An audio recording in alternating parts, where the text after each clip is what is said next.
বাবু, আপনাদের কালকে একটা স্পেসিফিক অভিযোগ আপনারা জানিয়েছিলেন, বিষয়টা একটু বলুন। এবং strong room টা বলুন। রায়গঞ্জ পলিটেকনিক কলেজে ডিসিআরসি তে যে স্ট্রং রুম যে আছে সেখানে ক্যামেরা বারবার করে খারাপ হয়ে যায়। সেই সিসিটিভি যে লাগানো আছে, সিসিটিভির বাইরে ডিসপ্লে করা আছে, সেখানে আমাদের দলের প্রতিনিধিরা, বিভিন্ন দলের তারা থাকছেন। তো এটা বারে বারে কেন হচ্ছে সেই বিষয়ে আমাদের অভিযোগ, এবং এর পিছনে কোনো গভীর অভিসন্ধি আছে কিনা। আরেকটা বিষয় হচ্ছে রাজ্য পুলিশের আনাগোনা আমরা বন্ধ করার দাবি জানাচ্ছি। রাজ্য পুলিশ, মমতা পুলিশ, দলদাস পুলিশ, এই দলদাস পুলিশ বারবার করে ডিসিআরসির সামনে আসছে। এই দুটো আমাদের স্পেসিফিক অভিযোগ। এক হচ্ছে ক্যামেরা বারে বারে বন্ধ হচ্ছে কেন, বলা হচ্ছে টেকনিক্যাল ফল্ট। এত টেকনিক্যাল ফল্ট কিসের কারণে হবে, সেই জিনিসটাকে বন্ধ করতে হবে। আর দ্বিতীয় হচ্ছে রাজ্য পুলিশের আনাগোনা ডিসিআরসির ভেতরে বন্ধ করতে হবে। এই দুটো মূল অভিযোগ আমরা জানিয়েছি নির্বাচন কমিশনে, এবং এই বিষয়ে যেন প্রশাসন অত্যন্ত তৎপরভাবে, ইলেকশন কমিশন অফ ইন্ডিয়া যেন অত্যন্ত তৎপরভাবে এই বিষয়টা দেখেন, সেই জন্য আমরা দাবি জানাই। কিন্তু গতকাল তো আধা ঘন্টার মতো বন্ধ ছিল। প্রথমে 5 মিনিটের মতো বন্ধ ছিল, এবং তারপরে দীর্ঘ 22 মিনিট আরো সিসিটিভির একটা অংশ বন্ধ ছিল। কি মনে হচ্ছে, মানে এদের মানে কেউ ইচ্ছাকৃতভাবে দেখেন, পঞ্চায়েত ভোটে, পৌরসভা ভোটে এই তৃণমূলের রাজত্বে, মমতা পুলিশের আমলে আমরা রায়গঞ্জের শুধু নয়, গোটা পশ্চিমবঙ্গবাসী, বাংলার মানুষ যে চিত্র দেখেছেন। এরা পারে না এমন কোনো কাজ নেই, এই তৃণমূল কংগ্রেস পারে না এরকম কোনো কাজ নেই। তাই নির্বাচনে হারার ভয়ে যদি তৃণমূল কংগ্রেস তারা কোনো গোপন অভিসন্ধি করে, ইভিএম বদল করবার, কিংবা অন্য কোনো রকম তাদের যদি কোনো টেকনিক্যাল কোনো বিষয় থাকে, সেই বিষয়টা তারা যদি লাগু করতে চান, তাহলে তো অবশ্যই সিসিটিভি বন্ধ করতে হবে। সেই কারণে কোনো ইচ্ছাকৃতভাবে এই ঘটনা ঘটছে কিনা বারে বারে, সেই বিষয়ে আমরা যথেষ্ট সন্দিহান আছি। কতবার মূলত কালকে দুবার হয়েছে, কালকে দুবার হয়েছে। কত করেছেন? প্রথমে 5 মিনিট, পরবর্তীতে 22 মিনিট। আপনারা কি অবস্থা নিচ্ছেন? আমরা যথাযথ জায়গায় জানিয়েছি, ইলেকশন কমিশন অফ ইন্ডিয়াকে অভিযোগ করা হয়েছে, এবং রায়গঞ্জ লোকসভা কেন্দ্রের আরো সম্মানীয় ডিএম মহোদয়কেও অভিযোগ করা হয়েছে। এবং এখনো পর্যন্ত কি কোনো স্টেপ নিয়েছে? সিসিটিভি পরবর্তীতে ঠিক হয়ে গেছে, এবং আমরাও নজরদারি করছি। কিন্তু আপনাদের তো ওখানে সেন্ট্রাল ফোর্স রয়েছে, তাতে আপনাদের এত উদ্বেগের কারণটা কি? আমাদের উদ্বেগের বিষয় নয়, আবার বলছি, বাংলার জনগণ এই মমতা পুলিশের আমলে, বাংলার এই প্রশাসনের আমলে পঞ্চায়েত ভোট দেখেছে, পৌরসভা ভোট দেখেছে, মানুষের রায় নিয়ে এরা ক্ষমতায় আসেনি। বারে বারে অসৎ উপায় অবলম্বন করে, এবং গণনায় তারা কারচুপি করেছে, ব্যালট বাক্স বদল করেছে, বিভিন্ন অভিযোগ পঞ্চায়েত পৌরসভা ইলেকশনে আপনারা গোটা রাজ্যব্যাপী দেখেছেন। সেই তালিকা থেকে যাতে লোকসভা নির্বাচন বাদ থাকে, তার জন্য যা যা আমাদের তরফ থেকে করবার আমরা সেই উদ্যোগ নিয়ে করছি।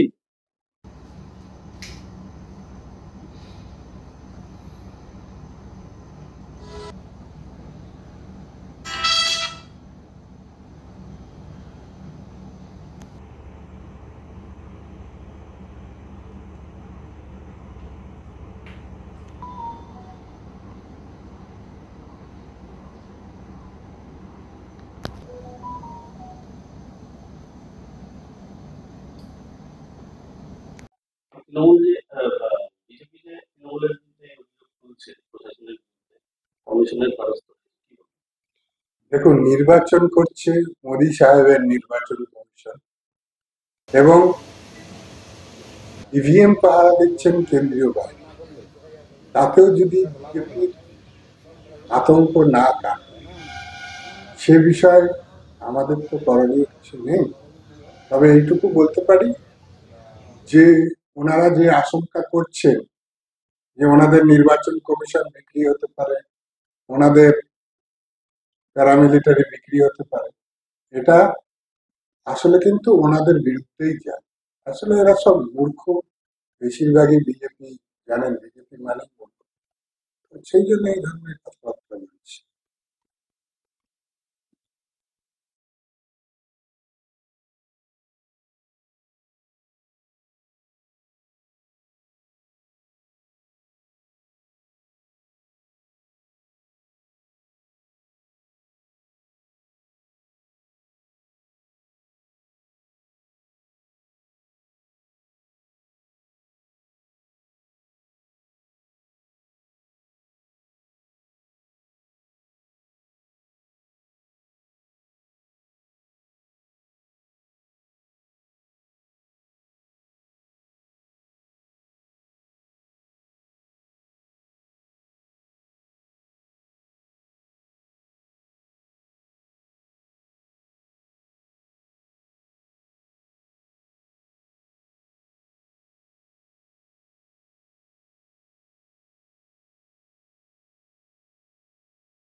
আপনি কি একজন বই প্রেমী, কিংবা আপনি কি বই পড়তে ভালোবাসেন কিন্তু আপনার পছন্দ মতো বই কোথা থেকে ক্রয় করবেন ভাবছেন?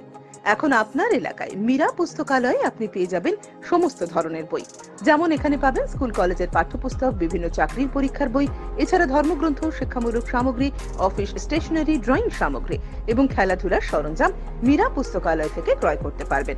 তাহলে আজই যোগাযোগ করুন আমাদের ঠিকানায়, সুকান্ত মোড়, কালিয়াগঞ্জ, উত্তর দিনাজপুর। যোগাযোগের জন্য নম্বর 8945933128।